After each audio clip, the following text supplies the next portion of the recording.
आज की मेरी कहानी है एक ऐसी औरत की जो शादी से थोड़े दिन बाद ही विधवा हो गई थी और उसके सास ससुर ने उसके साथ ऐसा व्यवहार किया जिसके कारण उसी के देवर ने, जो कि उसे अपना भाई मानती थी, उसी भाई जैसे देवर से उसने शादी करनी पड़ी। मजबूरन उसने यह नाता जो कि देवर का था उसे पति में बदलना पड़ा। आखिरकार उसके सास ससुर ने उसके साथ क्या किया था, चलो जानते हैं।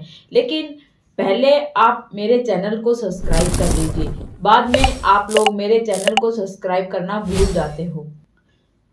ज्यादा देर न करते हुए हम अपनी कहानी की ओर बढ़ते हैं और जानते हैं। यह कहानी संजो नाम की एक लड़की की है जिसने शादी करके एक परिवार को अच्छे से जोड़े रखा। लेकिन कुछ दिन बीत जाने पर उसकी जिस लड़के से शादी हुई थी उसकी एक दुर्घटना में मौत हो जाती है, जिसके कारण उनके घर में एक मातम सा छा जाता है। लेकिन धीरे धीरे टाइम बीतने लगता है तो उसकी सास जो पहले बहुत अच्छी थी, अब वह भी उसे सारा काम सौंप दिया करती थी कि तुम्हें यह करना है, तुम्हें वह करना है। उसे एक पर्ची थमा दी गई थी, उसमें कुछ मंत्र थे जिसे यह कहकर उसे दे दिया गया था कि यह तुम्हारे पढ़ने पर तुम्हारे पति की आत्मा को शांति मिलेगी। अब संजो की तो जिंदगी बिल्कुल उन मंत्रों को पढ़ने में ही चली जाया करती थी। वह सुबह घर का काम करती, फिर वह मंत्र पढ़ने लग जाती। बस अब वह एक कमरे के अंदर गुमसुम सी बैठी रहा करती थी। न तो वह किसी से बोला करती थी, न उसे हंसने की इजाजत थी, न कुछ खाने की इजाजत थी। उसकी सास कहा करती थी कि तुम्हें ज्यादा खाना नहीं चाहिए, नहीं तो आगे जाके तेरी जिंदगी कैसे कटेगी। तेरा पति तो है नहीं, तुम्हें कम खाना चाहिए ताकि तुम्हारी जल्दी से मृत्यु हो जाए। क्या यह सब कुछ कहना ठीक है? लेकिन उसकी सास उसे कुछ भी खाने नहीं दिया करती थी। कहती तेरा पति मर गया है, लेकिन वह तो जिंदा थी। लेकिन वह उसकी किसी भी इच्छा को पूरी नहीं होने दिया करते थे। अगर वह किसी के अंदर बैठकर बोलने लग जाती थी तो उसे ताने देने लग जाया करते कि तेरा पति मर गया है, तुझे थोड़ी सी भी शर्म नहीं है, इतनी ज्यादा बोलती है। लगभग अब संजो अपने रूम में ही रहा करती थी। कोई आ जाता तो उसके लिए खाना बना देती, कोई कुछ कहता तो वह काम करके वह फिर से अपने रूम में आकर बैठ जाती और अपने पति को याद करा करती थी। क्योंकि उसका पति जब उसे शादी करके इस घर के अंदर लेके आया था तो उसने सबसे पहले अपनी माँ और अपनी बहन से यह बात कह दी थी कि मेरी अब यह पत्नी है और इसे मैं चाहता हूं कि आप अपनी बेटी की तरह रखें, न कि नौकरानी की तरह। तब यह जब चाहे इस किचन में आ सकती है, जो चाहे वह बनाकर खा सकती है। लेकिन उसकी माँ को भी यह बात अच्छी लगी और उसने भी अपने बेटे की कहे अनुसार ही काम किया। वह अपनी बहू से बहुत प्यार करती थी, लेकिन जब से उसके पति का देहांत हुआ था तब से उनका तो सारी अंदाज बदल गए थे। न तो उसे कुछ अच्छा खाने को दिया जाता था, न अच्छे से बोला जाया करता था। उनके पति 3 भाई थे। दूसरे नंबर वाले से संजो की शादी हुई थी। पहली वाली जो जिठानी थी वह कुछ भी काम नहीं किया करती थी, सारा काम संजो को करना पड़ता था। उस कहा जाता था कि तू आखिरकार तेरी जवानी का करेगी क्या, हमें तो बहुत कुछ करना है। उसे यह सब कुछ कहकर सारा घर का काम करवाया जाया करता था और फिर बाकी जो समय बचता तो उसे वह पर्ची फिर से थमा दी जाती थी। और कुछ तो उसको ताने भी मारते, काम भी करवाकर, फिर भी वह शांति से उनकी सारी बातें सुना करती थी। टाइम बीतता गया और संजो भी अपने पति को बहुत याद करती थी और उनकी कही हुई वह हर बातें, क्योंकि उसने अपने पति तब थे तब उसे किसी भी चीज की कोई भी परेशानी, कोई भी दिक्कत नहीं हुई। उनके घर में बहुत खुशहाली थी। लेकिन जब से उसके पति उसे छोड़कर गए थे तब से उसकी इज्जत बहुत कम की जाती थी। वह अब उस घर को छोड़कर भी नहीं जा सकती थी। जो उसके भैया थे वह भी थोड़े बूढ़े ही कमाया करते थे, जिसके कारण उनका घर का खर्चा भी नहीं चला करता था। उसके माता पिता तो उसे छोटी सी छोड़कर चल बसे थे। वह अब पीछे भी अपने भाई के घर भी जाने के लायक नहीं थी, क्योंकि उसे पता था कि उसके भैया उसे नहीं रख सकते, उसे कहां से लाकर खिलाएंगे, क्योंकि उनका घर का तो गुजारा मुश्किल से हुआ करता था। इसीलिए वह उसी घर के अंदर रहना पसंद किया, ताकि उसके भैया के सर पर बोझ ना बन पाए। उसने अपने सास ससुर से सिर्फ एक ही बात कही थी कि मुझे कुछ नहीं चाहिए, बस मुझे एक कमरा और 2 वक्त की रोटी ही चाहिए, क्योंकि मैं चाहती हूं कि मैं मेरे भैया के घर जाकर उस पर बोझ न बनूं। इसीलिए वह उसी घर में रहती थी और जो भी कोई कुछ कहता वह आरामी से सुन लिया करती थी। एक दिन उसकी ननंद और नंदेव जी घर पर आए। वह उनके लिए अच्छे अच्छे पकवान बनाती है, लेकिन उनमें से वह कोई भी पकवान नहीं खाती। एक कल की बासी रोटी उठाकर उस पर अचार रख के खा रही थी। तभी उसके नंदेव जी वहां पर चले जाते हैं और कहते हैं, अरे संजो, वो 2 कप चाय बना दो, मुझे चाय पीने का बहुत मन कर रहा है। तभी वह कहती है, ठीक है जी, मैं अभी बना देती हूँ। उसने सोचा कि वहां से नंदेव जी जा चुके हैं, लेकिन नहीं, नंदेव जी उसे एक तक देखते जा रहे थे और उसकी जो रोटी जो वह खा रही थी उसे देखकर उसे बहुत दुख होता है। लेकिन उसकी जो निगाहें थी वह बिल्कुल गलत थी।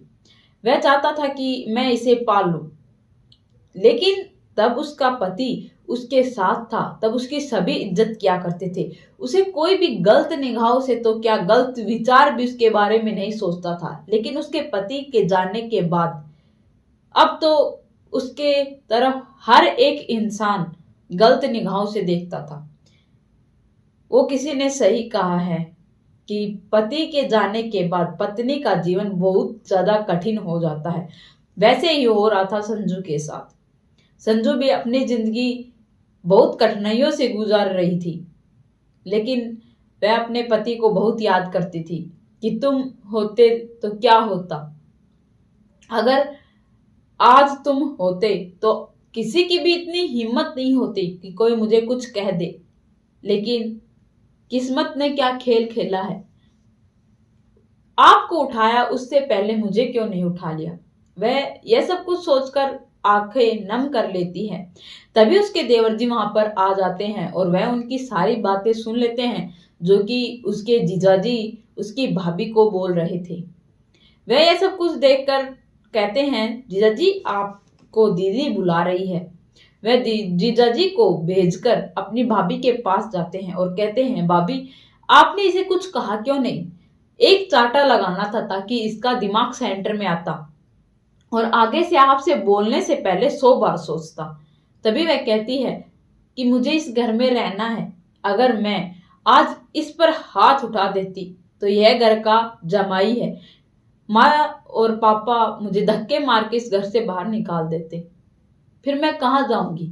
मैं तो अपने भाई के घर भी नहीं जा सकती हूँ, और वैसे भी मेरे को इन सभी चीजों की अब आदत पड़ गई है।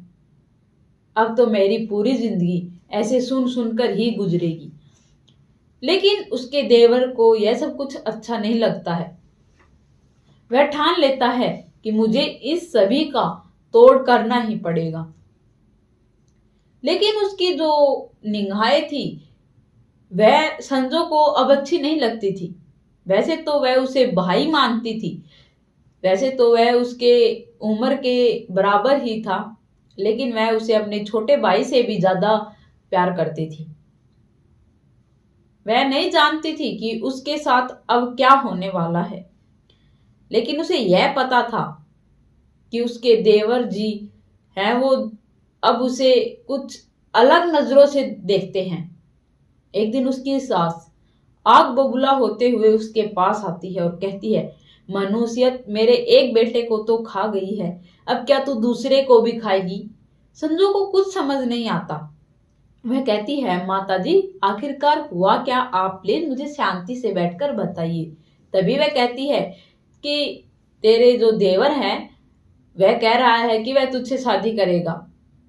तभी वो बोलती है कि ऐसा कैसे हो सकता है, अरे मैं तो उसे अपने भाई से भी बड़ा मानती हूँ और वह यह सब कुछ कह रहा है, मैं उसके साथ शादी कैसे कर सकती हूँ। तभी वह कहती है कि मुझे नहीं पता तूने ऐसा क्या उस पर डोरे डाले हैं कि वह अब तुझसे अचानक से शादी करना चाहता है। तभी वह वहां पर पहुंचती है तो उसके ससुर जी को वह कहती है कि पिताजी मुझे यह शादी नहीं करनी। तभी उसके ससुर कहते हैं कि बेटा, अगर तुझे इस घर में रहना है तो तुझे शादी करनी ही पड़ेगी। अगर तू शादी नहीं करती तो प्लीज तू इस घर से चली जा। यह बात सुनकर अब वह मजबूर हो चुकी थी, क्योंकि वह घर छोड़कर अब नहीं जा सकती थी और वह शादी भी नहीं करना चाहती थी, लेकिन उसे मजबूरन अपने देवर से शादी करनी पड़ी। शादी का जोड़ा उसके पास भिजवाया गया, लेकिन उसने अपने सफेद रंग के जो सादे कपड़े थे उन्हीं में फेरे लिए। तब वह फेरे ले रही थी तो उसे अपने पति की याद आ रही थी। जिस वक्त उसने अपने पति के साथ साथ फेरे लिए थे, उसका दिल ऐसे हो गया था जैसे कि किसी ने कस के पकड़ रखा हो। लेकिन वह अब किसी से कुछ कह नहीं सकती थी, क्योंकि उस पर दाब थी, शादी का प्रेशर था, उसे यह शादी करनी ही थी। वह शादी कर लेती है, लेकिन तब वह अपने रूम में जाकर बैठ जाती है तो उसके देवर जी वहां पर आते हैं और वह पूछते हैं कि तुमने जो मैंने जोड़ा भेजा था शादी का, वह तुमने क्यों नहीं पहना। तभी वह कहती है कि यह शादी हमारे नाम की है और जो मुझे अच्छा लगता है मैं वही पहनूंगी। तभी उसके देवर जी कहते हैं, अब तुम मेरी पत्नी हो और जो मैं अब चाहूंगा अब तुम वही पहनोगी। वह उसके पास जाता है और उसका हाथ पकड़कर कहता है कि मैं अब तुम्हारी जिंदगी में कोई भी दुख नहीं आने दूंगा। यह सब कुछ सुनकर संजो उसे अपना हाथ छुड़ाकर उसे एक चाटा मारती है और कहती है कि तुम्हारी हिम्मत कैसे हो गई मुझे को हाथ लगाने की। माना कि मैंने तुझसे शादी कर ली है, लेकिन मैंने अपने पति की जगह तुझे नहीं दी। मैं तुझसे शादी की है सिर्फ इसलिए ताकि मेरे जो भी जिंदगी में दुख है, दर्द है, वह दूर हो जाए। मुझे जो लोग गंदी निगाहों से देखे वह न देखे। हमारा सिर्फ नाम का रिश्ता है। अगर तुम चाहो तो तुम दूसरी शादी कर सकते हो, मैं तुम्हें दूसरी शादी के लिए बिल्कुल भी मना नहीं करूंगी। तभी वह कहता है कि अगर मुझे दूसरी शादी करनी होती तो क्या मैं तुमसे शादी करता। मुझे नहीं पता यह शादी मैं क्यों की है, लेकिन मैंने यह शादी सोच समझकर ही की है। मैं नहीं देख सकता हूं जो आपके साथ गलत होता है।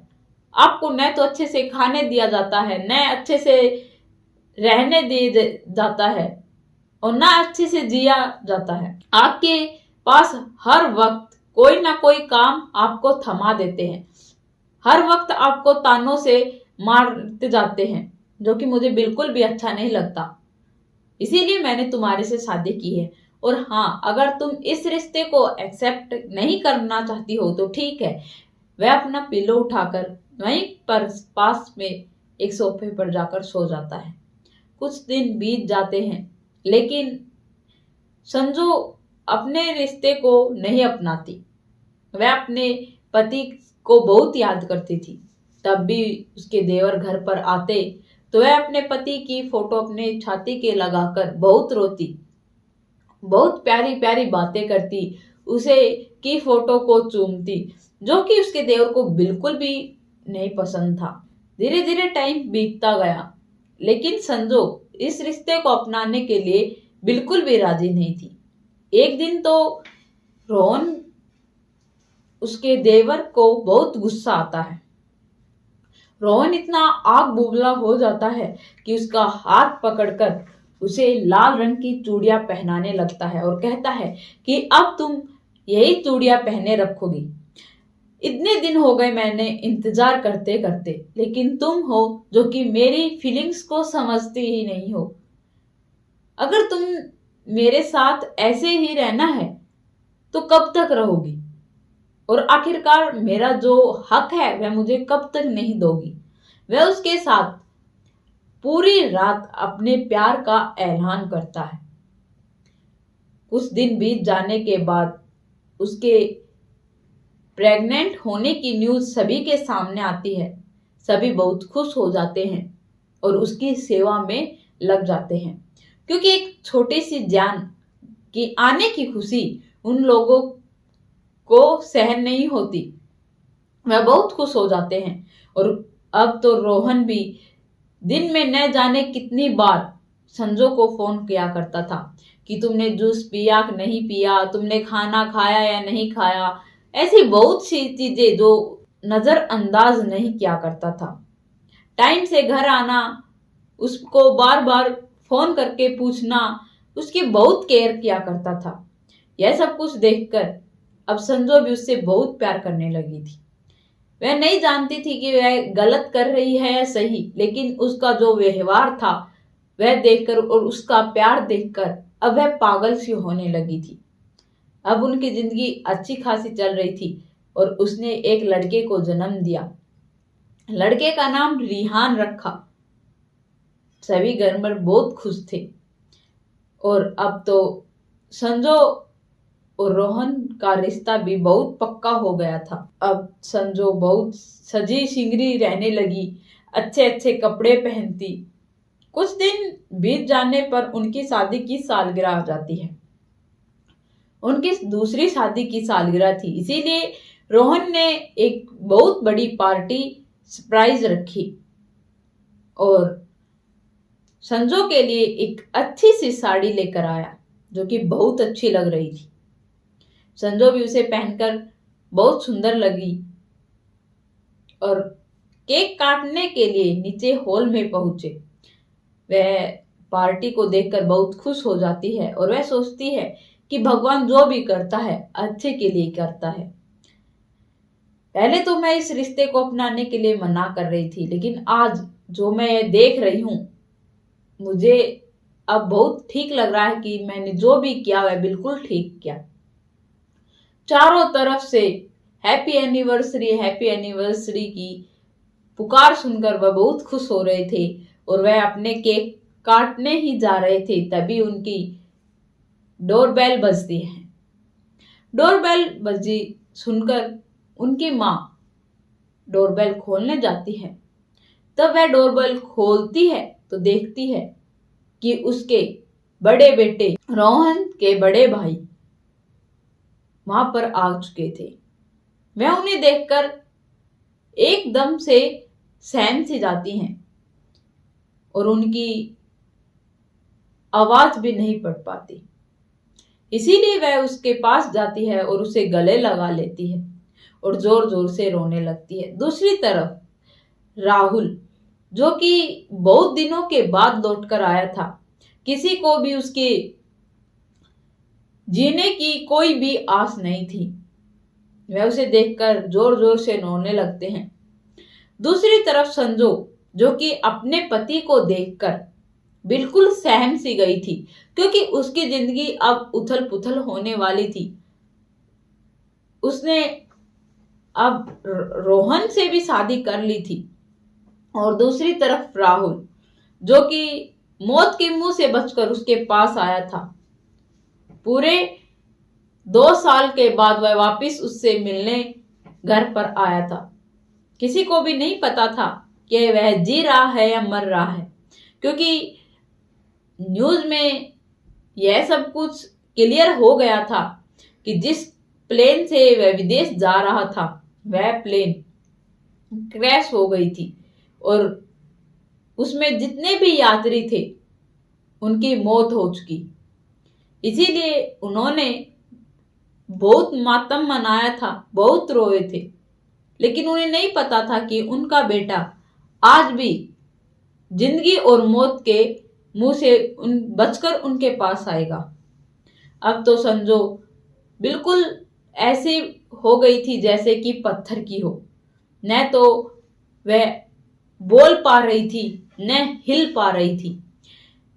राहुल, जो कि दूर खड़ा होकर अपनी मां को गले लगाकर एक हाथ से तो मां को पकड़ रखा था और दूसरे हाथ को फैलाकर अपनी पत्नी संजो से कहता है कि यहाँ आओ, क्या हुआ, तुम्हें विश्वास नहीं हो रहा है।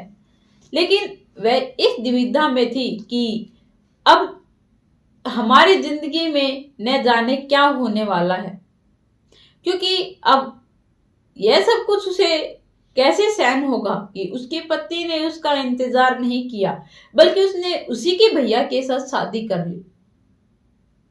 यह सब कुछ वह सोच ही रही थी, तभी उसके पास राहुल चलकर आता है और उसे गले लगाता है और दोनों हाथों से टाइट पकड़कर उसे कहता है, अरे पगली, तू ऐसे सहमी क्यों खड़ी है। तभी वह पास में एक बच्चा जो खड़ा था उस पर उसकी निगाहें जाती है।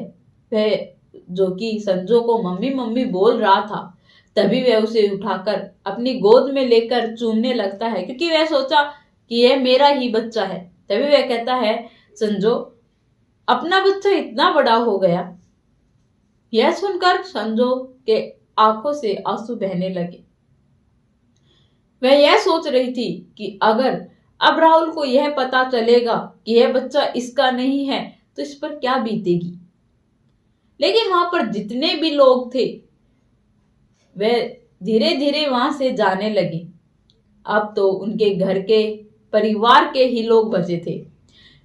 परिवार के किसी भी सदस्य में इतनी हिम्मत नहीं थी कि राहुल को सारी सच्चाई बता सके। सभी अपने अपने रूम में चले जाते हैं। अब राहुल यह चाहता था कि संजो रूम में जाए और वह भी रूम में जाए और उससे ढेर सारी बातें करे, क्योंकि वह इतने दिन से कोमा में था, न जाने उसे किसी ने बचाया था। और वह तब होश में आया तो वह दौड़कर संजो के देखने के लिए चला आया, क्योंकि उसे पता था कि संजो उसकी बहुत ज्यादा राह देख रही होगी। उसे बहुत घबराहट हो रही होगी, टेंशन हो रही होगी कि उसका पति कहाँ है, कैसा है। उसे नहीं पता था कि संजो ने अब दूसरी शादी कर ली है और वह अपनी शादी में अब बिल्कुल खुश है। तभी वह संजो का हाथ पकड़ता है और उसे रूम की ओर ले जाने लगता है। तभी पीछे खड़ा रोहन यह सब कुछ देखकर बहुत गुस्से में आ जाता है। वह बहुत देर से देख रहा था, तब उसका सब्र का बांध टूट जाता है और वह अपनी पत्नी का हाथ अपने भैया के हाथ से छुड़वाता है और कहता है कि अब यह आपकी पत्नी नहीं है और यह बच्चा यह भी आपका नहीं है। आपके गुजर जाने के बाद हमने शादी कर ली। हमें नहीं पता था कि आप उस हादसे से बच गए हो। हमने तो यही सोचा था कि आप इस दुनिया में नहीं हो, इसीलिए मैंने भाभी से शादी कर ली। उसके माता पिता भी उसे समझाने की पूरी कोशिश करते हैं, लेकिन वह एक तरफ सोफे पे जाकर बैठ जाता है और अपने माथे को पीटने लगता है और कहता है कि मैं कहाँ जाऊं, क्या करूं, मुझे कुछ समझ नहीं आ रहा। संजो मेरे साथ ऐसा कैसे कर सकती है। तभी उसका भैया बोलता है कि जो हो गया है वह हो गया है, अब इससे बार बार गाने से कुछ नहीं होने वाला। वह संजो का हाथ पकड़कर और अपने बेटे को लेकर अपने रूम में चला जाता है। अब उसे भी डर लगने लगा था कि कहीं संजो राहुल के चक्कर में उसे छोड़ ना दे। अब उसके हाथ पकड़कर संजो से कहता है कि संजो, मैं तुमसे बहुत प्यार करता हूं। आंखों में आंसू और दर्द भरी आवाज से वह संजो को समझाता है और कहता है कि जो हो गया वह हो गया। अब तुम्हें यह फैसला लेना है कि तुम अब किस तरफ जाओगी। सोच लो, क्योंकि अब तो तुम्हारा 1 साल का लड़का भी है जो कि तुम्हारे बगैर बिल्कुल नहीं रह पाएगा। अब संजो एक ऐसे चौराहे पर खड़ी हो चुकी थी जिससे निकलना उसे बहुत मुश्किल लग रहा था। संजो को कुछ समझ नहीं आ रहा था। पूरी रात वह इसी टेंशन में नहीं सो पाई कि क्या डिसीजन लूं, क्या करूं, किसे छोड़ूं, किसके साथ रहूं। तो वह सुबह उठती है तो वह देखती है कि बाहर राहुल सोफे के ऊपर बैठा हुआ है।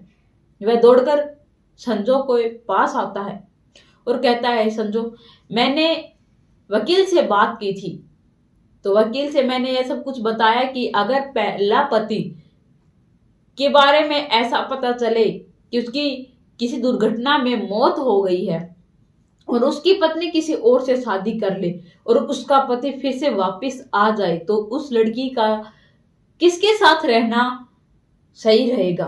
तो मुझे वकील ने बताया कि अगर पति जिंदा है और उसे मरने की खबर मिलती है लड़की को, और अगर वह लड़की दूसरी शादी कर ले और उसका पति फिर वापस आ जाए, तो वह पहली शादी छोड़कर उसी पति के पास जाना पड़ेगा, क्योंकि उसका पति तब तक जिंदा है तो वह लड़की दूसरी शादी नहीं कर सकती।